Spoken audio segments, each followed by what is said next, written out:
les gares du Luxembourg à Bruxelles. Une patrouille se rend immédiatement sur place. Un groupe est repéré et des témoins vont raconter ce qu'ils ont vu. Ah bah, j'ai vu qu'il courait à travers tout, moi, quand j'ai crié. Patrouille de nuit avec les policiers du service circulation de la ville de Mons. Des inspecteurs et agents qui traquent les comportements dangereux sur la route. Ah, monsieur, police! Attendez là! Qu'est-ce qui s'est passé, monsieur? Certains conducteurs commettent parfois des infractions et délits qui peuvent parfois conduire, pour les plus graves, jusque devant un tribunal. Nos caméras ont obtenu l'autorisation de suivre les audiences du tribunal de police de Mons, là où des dizaines de cas sont traités chaque jour. J'avais 1 heure de retard, il fallait se dépêcher, On ne gagne pas nécessairement beaucoup de temps, monsieur, à rouler vite. Je suis fatigué. Des faits visiblement de vandalisme viennent d'être signalés dans la gare du Luxembourg, au cœur de Bruxelles. Une équipe de la zone de Bruxelles-Capitale XL se rend sur place. D'autres inspecteurs se dirigent également vers le lieu de l'appel.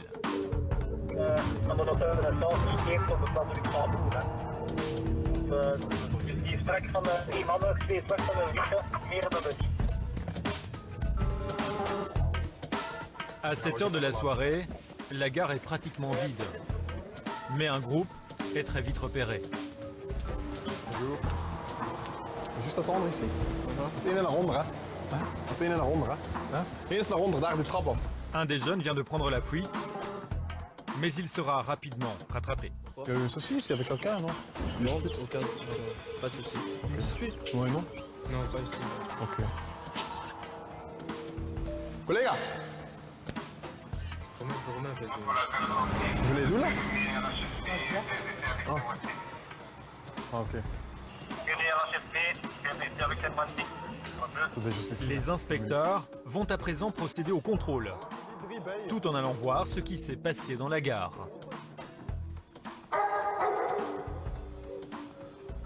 Tout le monde se met là? Tout le monde se met là? Ça va? Personne bouge? C'est juste un contrôle. Pourquoi? C'est juste un contrôle. Paul Bru 3550. We hebben hier 4 particulieren en we zijn op zoek naar nog anderen. Tu restes ici? Moi je vais en bas. Les différentes identités sont donc vérifiées.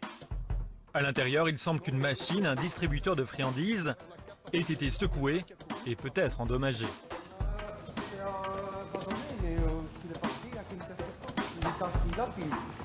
Heb je een casquette naast celui-là? Paul Bru 3550 is positief weer ter plaatse. Hè. We gaan 4 particulieren meepakken.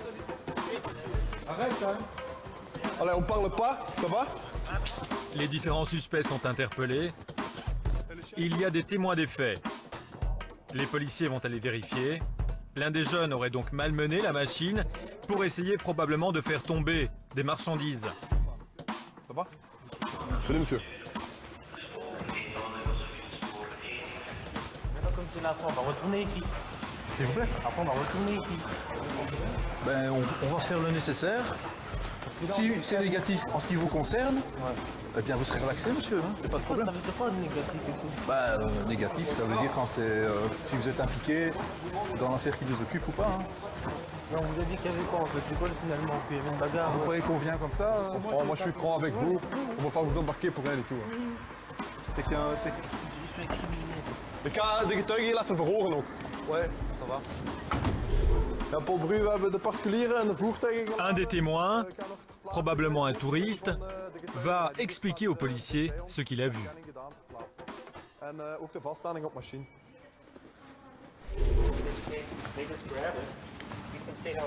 Yes. Yes, it's not like this one. Yes. Effectivement, les jeunes ont secoué violemment la machine et ils l'ont peut-être endommagée en espérant faire tomber l'une des friandises. Ils ont ensuite été vers une autre machine. They're a lot stronger than I am, but You see Yeah. how those boxes are Yes. tipped? that's not the way they're supposed to be. No, that's true. Quand j'ai été... Il y a peut-être un autre témoin, le chef de gare. Mais vous avez vu qu'il faire quelque chose? Ah bah, j'ai vu qu'il courait à travers tout, moi, quand j'ai crié. Hein. Mais il y a des machines qui sont cassées ou quelque chose qui est cassé, dégradé? Si vous voulez juste faire un petit tour comme ça... Je vais regarder, je vous dirai quoi. Parce Ça que... va. Ça va? Ok, merci monsieur. Yes, sir, sorry. Sir? You ask me? Oh. I just need to see what. I just want to get the name. Ah, ok, sorry. Un PV sera donc dressé et l'identité des différentes personnes vérifiée au poste. La patrouille reprend dans les rues de Bruxelles et cette fois c'est une voiture qui roule bien trop vite qui est repérée. Finalement le conducteur s'arrête et les policiers vont pouvoir aller le questionner. On n'est pas en francochon, hein? Vous pouvez juste couper le moteur? Ok. Coupez le contact, monsieur. Coupez le contact. On a coupé le contact. Ok. Au revoir.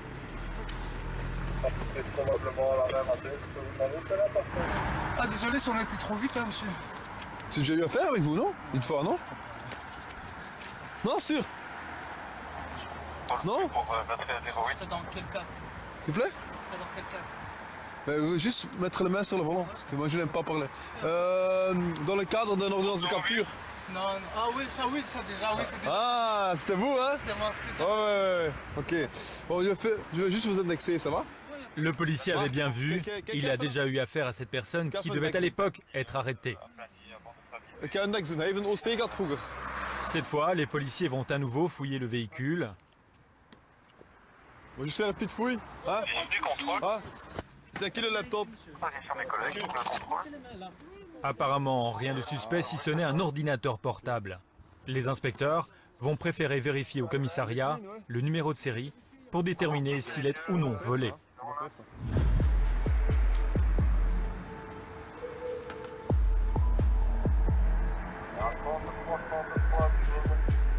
Dites, on va pas vous mettre dans notre couche. Vous pouvez juste nous suivre jusqu'au bureau.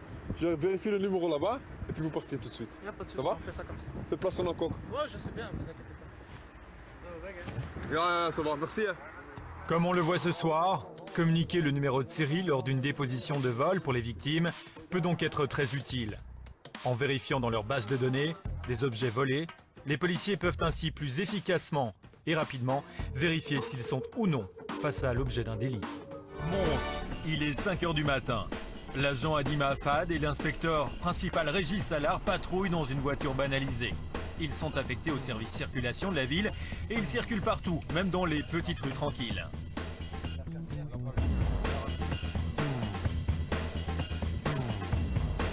Ah, monsieur, police, attendez là. Qu'est-ce qui s'est passé, monsieur? Non, c'est parce que j'ai pris la bande de trop vite. Ouais, vous avez roulé trop vite. Ouais, je vous avais vu rouler. Tantôt, je suis pris embourbé dans des graviers. Vous avez des dégâts? Non, c'est des cailloux qui en tuent. En fait, c'est des cailloux. En fait, vous connaissez ce que tantôt, en fait, j'ai pris des. J'ai pris embourbé dans des graviers. Ouais, non, c'est ici. On vous suivait justement, vous avez pris le tournant à fond. Parce que je connais pas la route. Eh ben, on connaît pas, on roule doucement, même si on connaît. C'est la ville. Et là, c'était pas du 30. La ville. Regardez, c'est des graviers ici. En fait. Oui, mais le centre-ville, c'est 30. Des graviers ici. Oh, bah oui, mais ça va. Le policier en profite pour rappeler aux jeunes gens leur code de la route et leur demander leurs papiers. Viendra ensuite l'alcotest. Vous avez consommé des boissons alcoolisées? Ouais. Qu'est-ce que vous avez consommé? De la bière. Combien? 3 bières. 3 bières? 3, 4 bières. 25, 33? Ça, je ne peux pas vous dire parce que j'étais dans une petite soirée en fait. Donc, Des gobelets? ouais, des gobelets. Ça va. Vous voulez le quart d'heure? Pardon? Le taux à ne pas dépasser est de 0,22 mg par litre d'air expiré. Tout conducteur a le droit de demander 15 minutes de répit avant de souffler dans un alcotest. Le but est en fait de limiter l'impact du stress sur l'organisme. Est-ce que vous êtes d'accord de souffler? On va vous soumettre Ouais, ça va, y a pas de souci, monsieur. On va le permis de conduire. 4 ouais, bières? je veux voir ça. J'ai bu 4 bières, je crois. Ouais, monsieur, il veut un quart d'heure.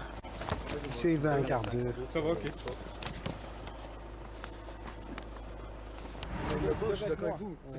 Le stress monte et les plaidoiries, si l'on peut dire, commencent à même le pavé montois. C'est lui le bon. C'était moi, Le Bob, c'était lui. Et après, on fait, était il y avait 8 des en autres. fait. Et après, ils ont mis une bite, les autres en fait. Ils sont partis sans nous. À ce moment-là, il fallait pas boire. Mais Bon, non, ils maintenant, sont vous avez partis demandé avec le quart d'heure. un Dès que c'est quart prêt, d'heure, je vais vous le dire. Le permis de conduire.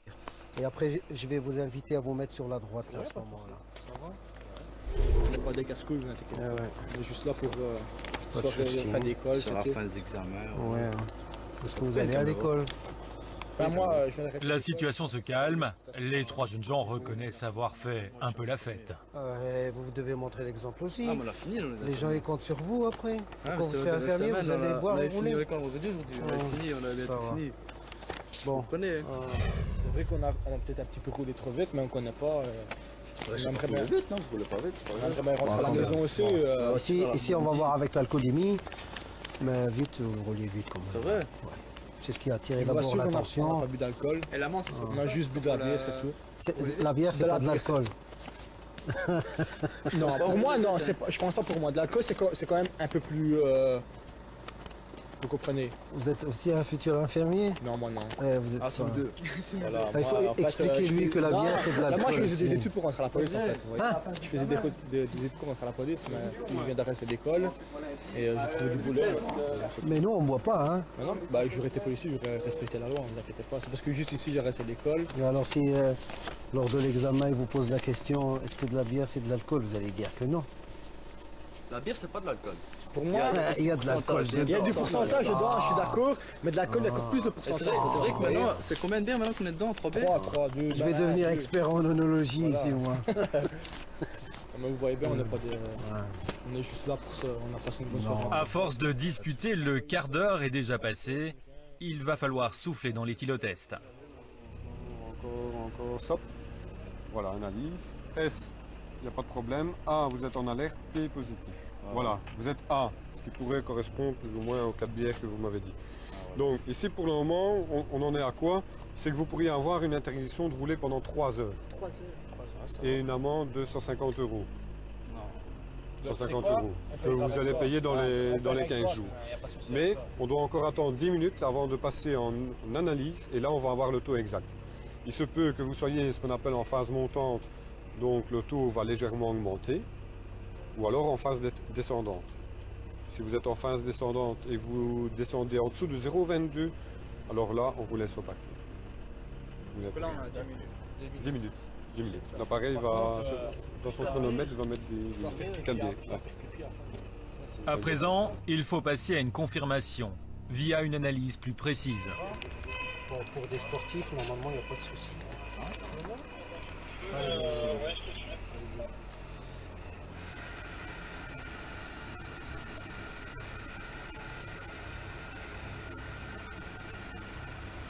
Voilà. Il est en mode analyse.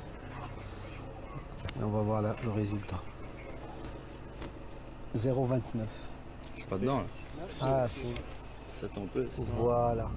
0,29 mg, ce sera l'amende et l'obligation d'attendre 3 heures avant de reprendre le volant.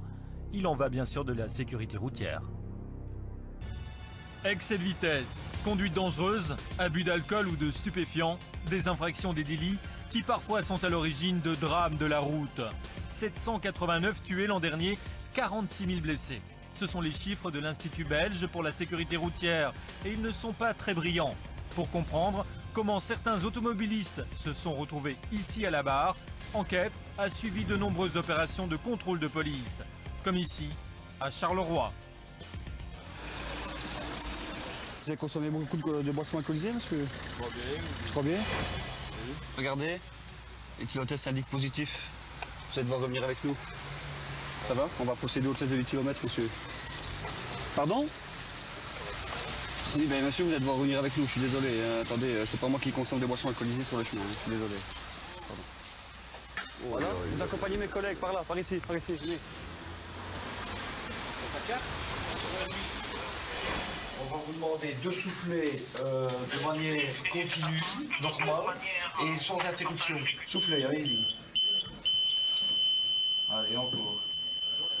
Ça fait combien alors? 1,05. 1,05 sur l'éthylomètre, soit 2,28 g d'alcool par litre de sang.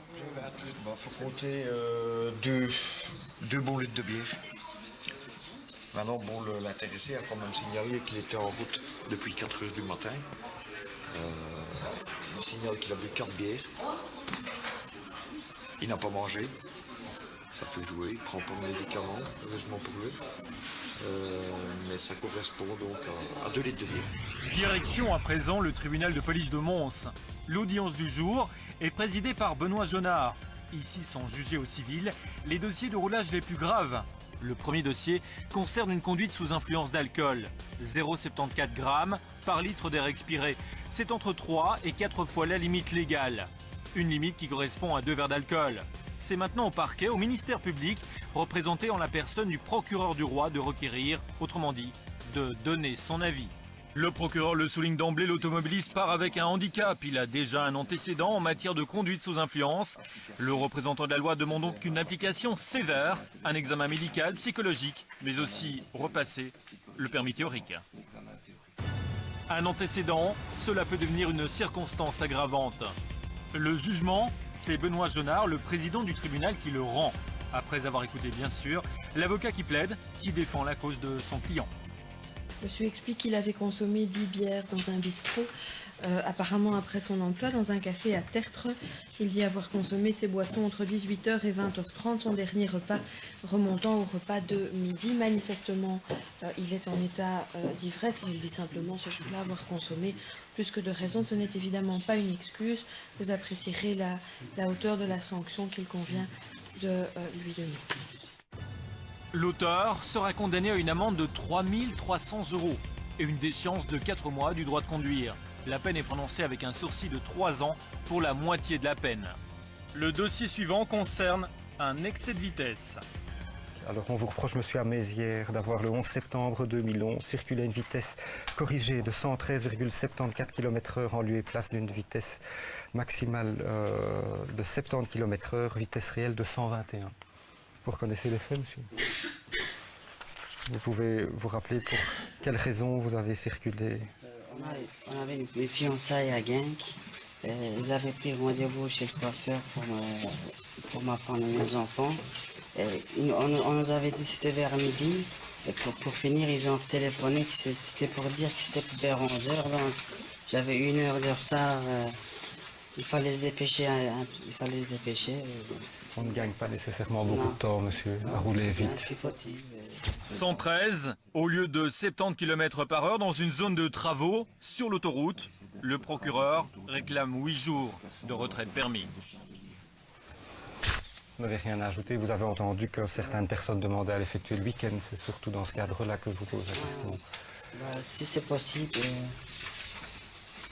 Encore une fois, si vous sollicitez le week-end, ce sera à partir du moment où la déchéance est mise à l'exécution, ce sera tous les week-ends qui vont se suivre jusqu'au moment où la durée sera terminée. Donc on ne peut pas commencer à dire ah ben, je vais faire le premier week-end de septembre et puis je vais faire le 1er d'octobre. Parce qu'en fait, du covoiturage, donc j'irai avec mon copain pendant que je n'aurai pas le permis. Bien. Si plus rien n'est à ajouter, la décision interviendra le 21 septembre. Voilà, c'est terminé pour aujourd'hui, monsieur. L'auteur sera condamné à une déchéance du droit de conduire de 8 jours et à une amende de 275 €, avec un sursis de 2 ans pour la moitié. Chaque arrondissement, chaque parquet a sa propre politique et à Mons, on peut dire que la récidive passe plutôt mal. 174 au lieu de 120 km/h. Il n'y a pas d'antécédent spécifique. On ferait application de la loi pénale avec 8 jours de déchéance. Si vous avez la parole. Mais je vous remercie, Monsieur le Président. Madame ne conteste pas la prévention qui lui est reprochée. Elle fait simplement valoir qu'au moment des faits, il n'y avait aucune circulation sur l'autoroute. C'était un dimanche et c'était tôt au matin. En ce qui concerne la situation socio-professionnelle, Madame est retraitée.